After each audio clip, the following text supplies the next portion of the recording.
long, but I guess the thing that impressed me most about him was just how much of a regular guy he is.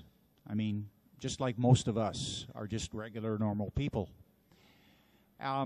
Ed first got involved with this UFO phenomena when he was a young man. Like many of us, he saw some stuff, and he knew we were not alone, and so he was hooked. Now, at some point, not really too long ago, Ed became aware of night vision goggles. Yeah, enhanced ability to see in the dark. And he thought about it. And as far as I know, he's the only one that really thought about trying to put this technology to work to possibly see what was in the night skies. And guys, the rest is history.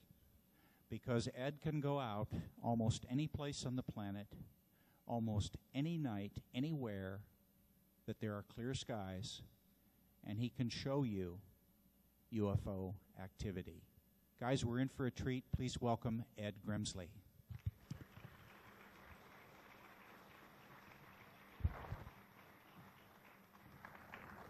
Is my speaker working? Ooh, it's working. How you do? I'm Ed Grimsley. I'm just regular old Ed, and some people call me Special Ed, but but anyway, about 10 years old, I was hiking on Mount Santa Helena in the Napa Valley area near my home in Calistoga, and we used to hike and hunt and fish, and I grew up in the woods, and that's why I kind of look like a bear. But it's amazing when you go out someplace and you don't expect to see something, and you're looking out, and somebody says, a flying saucer, and you turn and you look, and you're 10, 11 years old, and here comes a giant saucer, and it pulls up, and it's off the tip of the mountain about 200 yards away. And my dad looked at me, and I looked back at him, and he says, are you going to tell people about this? And I looked at him, and at 11 or 10, I said, only those people who will listen. And my dad says, I don't know if we should talk about it. They're going to think you're crazy. And I says, that's okay. Well, I told a few people, got laughed at, got ignored. They thought, oh, you know. Working on some of our footages and our film, and it's an awesome thing.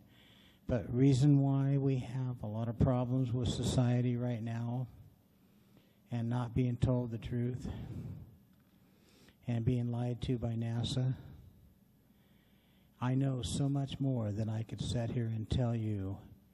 I have people that are retired and heads of NASA that come to me and secretly talk to me and let me know what's going on. And I can't tell you their names, and I don't want to lose their retirement. I have a general that was in the military.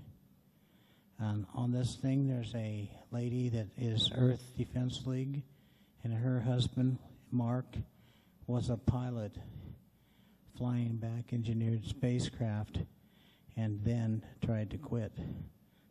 Is the video person ready back there? Can you turn on the disc and give us that, the one with the out of the UFO wars? Here we go. This happened in Albuquerque. You'll see some come out, and these are spacecraft. Fly, there they come.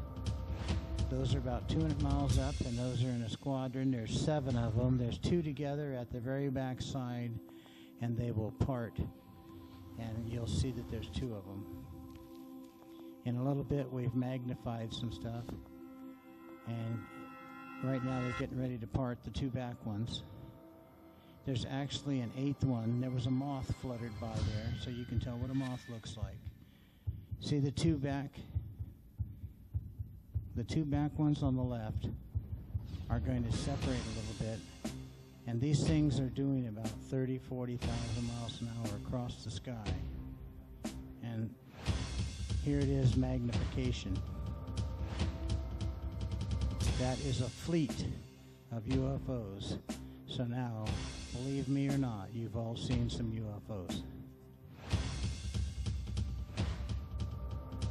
Okay. Thank you. I'm going to move now. Now, this right here is some very beautiful footage. And if you believe me, you're seeing the real thing. And they're flying out of a big mothership and have left. And they're flying out to go on patrol. And when I tell you that the skies and our Earth is being patrolled, that's because it is. I got no reason to come here free and tell you a lie. That scares me because I know that the government's been lying to us for a long time. And stand up for your rights. In a short time, you're not going to have... At UFO show in San Jose, showed him spacecraft because I told him I could. I got it right there. Okay, look at how fast that one's going. This is a Skywatch and they're recording. The white. And you notice how it's weird shape? Or sometimes you'll see it's kind of a wide shape. But not so much around, but it's wide. Size ones fly. In other words, up and down height-wise. Well, go up and ask it if you don't believe me.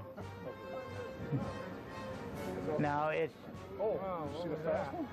What was that? Some flashing. Great satellite. You lost it. It's going the other way. Try to pick out movement and things flying around because those are UFOs. There we go, got one. There's one. Okay, see that one going across to the left? Probably 200 or 300 miles up. Big round disc. That is a spacecraft. And believe me, it's big. It's probably about 600-700 feet across. Satellite. Where's the name? And it's also too big. He's over here. It's not making any U-turn. Okay, somebody's head's in the way. I'm sorry. Okay, yeah. That's a laser pointing another one out who is right there, and he is hauling butt. This guy is doing about 70,000, 80,000 miles an hour. Satellites can't even move close to his speed. He's turning out, and he's huge and he's glowing. And sometimes those size will stop in mid-space and hold still and look exactly like a star and then start out again. And sometimes there'll be craft fly into them that are smaller, and sometimes they'll fly out. But you will see all that kind of stuff. And if you're really good with this camera, which I'm not, you'll keep that camera on there, and with night vision, you'll film this kind of stuff. Now, this thing actually moves a couple of times and changes its angle, but it's very hard to hold these after an hour or two and look around and show people. But that's just a little bit of it. What's good is he's centered right in the camera. Yeah, you're actually getting pretty good at it. You know, in probably 5-10 years, I'll have this down. That's a laser pointing it out to some of the people in the group.